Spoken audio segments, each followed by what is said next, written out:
Naitwa Dr. Boniface Alex Manditi, ni mganga mkuu wa halmashauri ya wilaya ya Gairo, na hapa tupo katika zahanati ya Kisitwi iliyopo ndani ya halmashauri ya wilaya ya Gairo, mkoa wa Morogoro.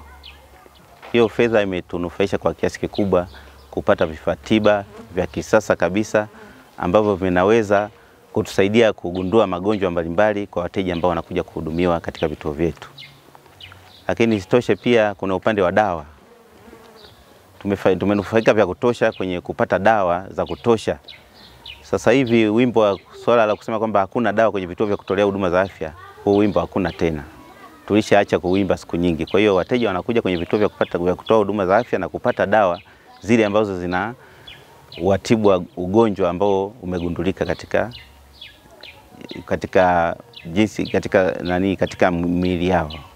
Lakini pia kuna manufaa mengine ambayo yanafanyika na tumepata kutokana na mfuko wa afya pamoja, ikiwemo ukarabati wa majengo mbalimbali. Kadiri tunavyotumia majengo yetu au kadiri tunavyotumia vifaa tiba pia vinaharibika au vinachakaa. Kwa hiyo tunaweza kutumia kiasi kidogo cha fedha kutoka kupitia mfuko wa afya pamoja ambao ni basket fund kufanya ukarabati wa vifaa tiba hivyo, lakini kufanya ukarabati pia wa majengo ambayo yanaonekana yamechakaa ili kuweza kuendelea kutoa huduma zile stahiki kwa wateja ambao wanafika hapa. Lakini pia imetusaidia kukarabati magari yetu, vyombo vya usafiri. Hapo namaanisha ambulances, lakini kuna magari ya kufanyia usimamizi shirikishi, lakini pamoja na mapikipiki ambayo tunayo. Hiyo yote fedha basket fund inatumika katika kukarabati vifaa hivyo na kuweza kutusaidia kutoa huduma bora kwa wananchi wakati wote tunapohitajika kufanya hivyo. Kwa majina naitwa Juma Rashid Ntemi, ni mganga mfawizi wa zahanati ya Kisitwi. Zahanati inayopatikana kilomita 12 kusini mwa Gairo, makao makuu. Ndani ya mfuko huu wa basket fund umewezesha pia upatikanaji wa dawa ambazo zinatusaidia kuwatibu wagonjwa wa kawaida, wajawazito na watoto. Mwanzoni kidogo dawa zilikuwa zinapatikana kwa shida, lakini kwa sasa nasubutu kusema tuna dawa nyingi za kutosha kabisa bila shida.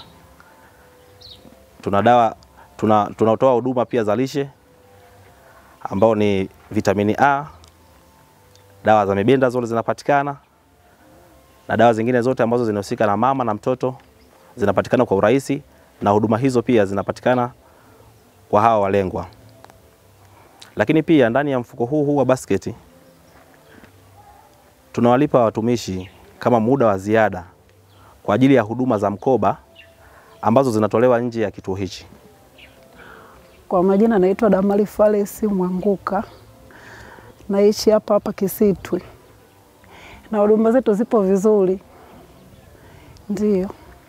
Sasa hivi imeboreshwa vizuri kwa sababu hapa watu wakija kama mjamzito unazaa tu vizuri. Naizungumzia vizuri sana kwa sababu hapa mtu hata akiumia tu kidogo anaweza akapata tiba mbadala. Tunazaa bure. Alafu ukija hapa kupima unapima bure, damu tunapima. Ndio. Kwa jina naitwa Dr. Festo Luambano, ni mfawizi wa kituo cha afya Gairo. Health Basket Fund ambapo zimekuwa zikitusaidia kwenye nyanja mbalimbali katika kituo cha afya Gairo. Mojawapo ni upatikanaji wa dawa na vifaa tiba, ambayo hii imetusaidia kuweza kupunguza vifo vya mama na mtoto, ambapo kwa mwaka 2022-2023 tulikuwa na vifo 7 na kufika mwaka huu hatuna kifo hata kimoja. Pia fedha za Health Basket Fund zimetusaidia ununuzi wa vifaa tiba, kwa mfano kama ultrasound machine. Pia tumeweza kununua kiti dental chair kwa ajili ya huduma za meno. Lakini pia tumeweza kutoa huduma za RCH mama na mtoto bure. Kwa hiyo tumeweza kununua dawa na vitendea kazi mbalimbali kwa ajili ya huduma za kliniki. Kwa majina naitwa Biusmati Juma, ni afisa lishe hapa kituo cha afya Gairo. Kwenye swala zima la pesa ambazo tunazipata kupitia basket fund, kwenye kitengo chetu cha lishe kuna vitu mbalimbali ambavyo tunavifanya, ikiwemo cha kwanza ni swala zima la kuwapatia matibabu kwa watoto ambao wanapata shida ya utapiamlo. Na katika hizi pesa ina maana kwamba tunazitumia katika kununua maziwa ambayo yanatumika au tunatengeneza kwa ajili ya watoto kwenye utapiamlo. Hilo ni la kwanza, lakini pia pesa za basket funds zinatusaidia katika swala zima la kufanikisha swala zima la outreach au tunasema huduma za mkoba kwa ajili ya kuwafikia watu ambao wako mbali na kituo cha afya.